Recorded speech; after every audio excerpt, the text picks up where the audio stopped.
அவ கிட்ட இருக்கிற சக்தியை அழிச்சு அவளை அழிக்க வேண்டிய வேலைய நான் பாத்துக்கிறேன்.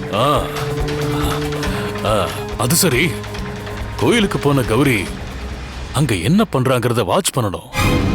அதோட நாம நினைச்ச மாதிரி அங்க நடக்கணும். அப்பா, அந்த கவலை உங்களுக்கு வேண்டாம்.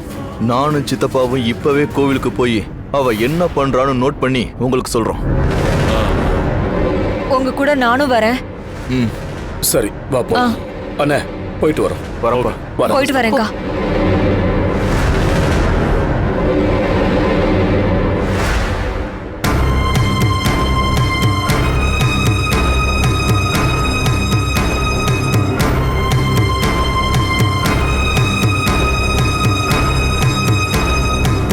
நான் நிஷ்டைக்கு போன நேரத்துல துர்காவை பயன்படுத்தி கௌரிய சூழ்ச்சிய சிக்க வச்சிட்டீங்களா?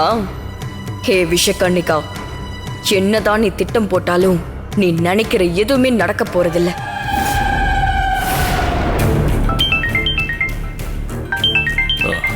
அர்ஜுன் சொல்லு. அர்ஜுன், கௌரி நம்மளை ஏமாத்திட்டாப்பா. என்னடா சொல்ற? ஆமாப்பா, இந்த கோவில்ல கௌரியை காணோம். என்னது?